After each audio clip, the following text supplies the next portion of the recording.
बिस्मिल्लाहिर्रहमानिर्रहीम अस्सलाम वालेकुम। क्या हाल है सोना, ठीक ठाक हो? उम्मीद करना कि तुम साढ़े बल हो सो तुम तक्की रहे हो हमारा family YouTube channel AK2PK vlog Qasmi fun दे नाल। तो व्यूअर्स तुम तक्की क्या अंदाज़ा हो गया उसी के बैक साइड पर तुम की बहुत ज़बरदस्त व्यू लगना पाया। बिल्कुल जनाब ये पार्क इसमें खलते हैं।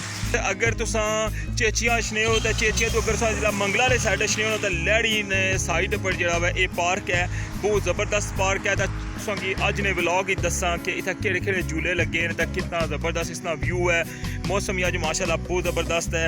तो चलो स्टार्ट करने अज ना व्लॉग जी। तो व्यूअर्स जैसे सो इत्थै पार्क चने हो लैड़ी जैसे अंदर इंटर होने हो नाल जनाब तुसेंगी इत्थै बग्गी नज़र आसी। इतनी ज़बरदस्त बग्गी है जनाब इन्होंने। तो इस तो इलावा जनाब जो हर पार्क च लग्या होना मैं झूला वो इस सामने नज़र रखना पाया। इस तो इलावा ट्रेन भी इत्थै है व्यूअर्स। तो अगर तुम ऊँटनी सवारी करना चाहते हो व्यूअर्स वो भी इत्थै है। इस तो इलावा घोड़ा ना जो सवारी वो भी इत्थै मौजूद है, सामने तक्की सकने हो। तो झूले जोड़े इत्थै तकरीबन जेह्ड़े बच्चों ने झूले होने वो तकरीबन इत्थै सारे ही लगे न। तो सब तो बेस्ट चीज़ है जी इत्थै नहीं इस पार्क नहीं वो है इत्थै ना व्यू।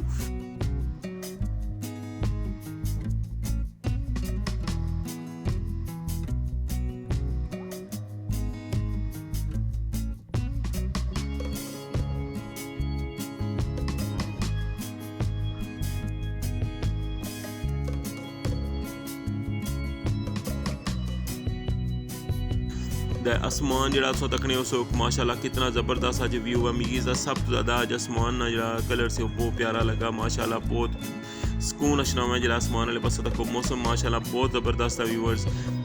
इस तो इलावा जनाब इत्थै शॉप वगैरह भी हैं, ये तक्की सकने हो कि झूले भी जनाब इत्थै बहुत ज़बरदस्त लगे हुए हैं।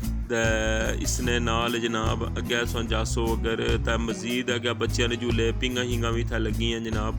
तो मेन जी है ना लैड़ी ली रोड है उसने बिल्कुल नाल है, यानी कि नालू मेन रोड गुजरनी है तो उसने बिल्कुल रोड ने अपर पार्क है व्यूअर्स। तो जिसलै तुस अगर इधरों चेचियां आह्ले पासों अच्छने हो तां भी, तो जे अगर मंगला बाजार आह्ले पासों अगर इस पासा अच्छे हो तां भी। तो ये बिल्कुल मेन रोड पर है व्यूअर्स। ये तक्की सकने सो कि फुहारा लगे हुआ है इसने बड़ा ज़बरदस्त। हालें कि फुहारे नहीं वो लुक नहीं है जी होनी चाहिए नहीं है, लेकिन है कि फिर भी जनाब गुजारा करन लगे हुआ है। तो तक्की सकने कि व्यू कितना ज़बरदस्त है।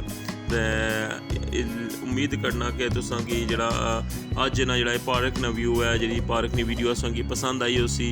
तो इंशाल्लाह नैक्सट जी तुसें वास्ते एक चंगी और मजीद वीडियो निकाल सा। तो अगर तुसेंगी हमारी वीडियो पसंद अच्छनी है तो प्लीज़ हमारा चैनल जड़ा है वो स्टार्टिंग है तो तुसानी सपोर्ट की ज़रूरत है। तो लिहाजा हमारी सपोर्ट यही है कि तुम हमारे चैनल की सब्सक्राइब कर छोड़ो। तो अगर वीडियो पसंद आई है तो उसकी लाइक कर छोड़ो।